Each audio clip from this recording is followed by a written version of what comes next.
ಇದು ಹೇಳಲಿಕ್ಕೆ ಬರೋದಿಲ್ಲ. ಯಾಕೆ ಅಂತಂದರೆ ಚುನಾವಣಾ ಆಯೋಗ ಒಂದು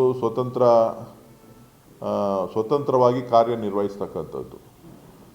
ಅವರು ಇತ್ತೀಚಿನ ದಿನಗಳಲ್ಲಿ ಒಂದು ಸರ್ಕಾರದ ಕೈಗೊಂಬೆಯಾಗಿ ಕೆಲಸ ಮಾಡ್ತಾ ಇರ್ತಕ್ಕಂಥದ್ದು ನಮ್ಮೆಲ್ಲರೂ ಕೂಡ ಆತಂಕವನ್ನು ಮೂಡಿಸಿದೆ. ಆ ಒಂದು ನಿಟ್ಟಿನಲ್ಲಿ ನಾವು ಇವತ್ತು ಎಲ್ಲರೂ ಕೂಡ ನಾವು ಹೋರಾಟವನ್ನು ಮಾಡಲಿಕ್ಕೆ ಸಿದ್ಧವಾಗಿದೆ. ನೋಡ್ರಿ, ಯಾವತ್ತೂ ಕೂಡ ಕಾಂಗ್ರೆಸ್ ಪಕ್ಷ ಈ ಒಂದು ಸ್ವತಂತ್ರವಾದಂಥ ಏಜೆನ್ಸಿಗಳಿದೆ. ಚುನಾವಣಾ ಆಯೋಗ ಇರ್ಬೋದು, ಫೈನಾನ್ಸ್ ಕಮಿಷನ್ ಇರ್ಬೋದು, RBI ಇರ್ಬೋದು, CBI ಇರ್ಬೋದು, ED ಇರ್ಬೋದು, ಬೇರೆ ಯಾವುದೇ ಸ್ವಾಯತ್ತ ಸಂಸ್ಥೆಗಳಿದೆ, ಯಾವುದ್ರ ಮೇಲೂ ಕೂಡ ಪ್ರಭಾವವನ್ನು ಬೀರ್ತಾ ಇರಲಿಲ್ಲ.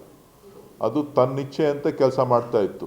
ಇವತ್ತು ಈ ಎಲ್ಲ ಸಂಸ್ಥೆಗಳು ಕೂಡ ಭಾರತೀಯ ಜನತಾ ಪಕ್ಷದ ಸರ್ಕಾರದ ಕೈಗೊಂಬೆಯಾಗಿ ಕೆಲಸ ಮಾಡ್ತಾ ಇದೆ.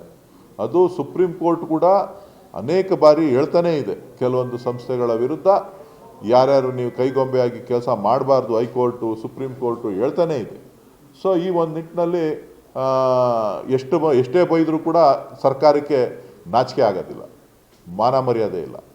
ಸೊ ಅವರು ಎಲ್ಲವನ್ನು ಕೂಡ ಕಾಂಗ್ರೆಸ್ ಕಡೆ ತೋರಿಸುವಂಥ ಕೆಲಸ ಮಾಡ್ತಾರೆ.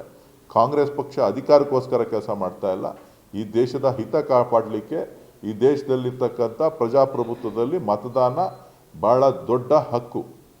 ಆ ಹಕ್ಕನ್ನು ಕಸಿಯುವಂಥ ಕೆಲಸ, ಹಕ್ಕನ್ನು ತಿರ್ಚುವಂಥ ಕೆಲಸ ಏನು ನಡೀತಾ ಇದೆ, ಅದಕ್ಕೆ ಇವತ್ತು ವಿರೋಧವನ್ನು ವ್ಯಕ್ತಪಡಿಸ್ತಾ ಇದ್ದೀವಿ.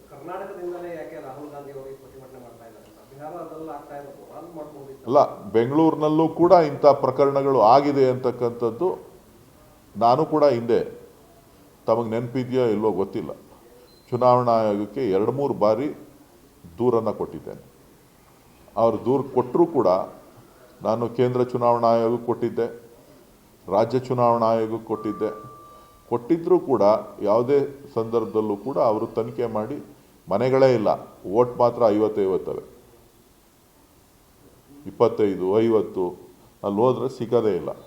ಸೊ ಈ ರೀತಿಯಾದಂಥ ಪ್ರಕರಣಗಳು ಸಾಕಷ್ಟು ಕಡೆ ಇದೆ. ಅದನ್ನು ಇವತ್ತು ರಾಹುಲ್ ಗಾಂಧಿಯವರು ಧ್ವನಿಯನ್ನು ಎತ್ತಿದ್ದಾರೆ. ಆ ಧ್ವನಿಯನ್ನು ಗಟ್ಟಿಗೊಳಿಸ್ಬೇಕಾಗ್ತಕ್ಕಂಥದ್ದು.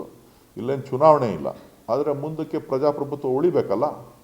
ಪ್ರತಿಯೊಬ್ಬರಿಗೂ ಕೂಡ ಇವತ್ತು ಏನು ಸ್ವತಂತ್ರ ಬಂದ ನಂತರ ಬಾಬಾ ಸಾಹೇಬ್ ಅಂಬೇಡ್ಕರ್ ಅವರು ಎಲ್ರಿಗೂ ಕೂಡ ಒಂದು ಮತದಾನದ ಹಕ್ಕನ್ನು ಕೊಟ್ಟಿದ್ದಾರೆ.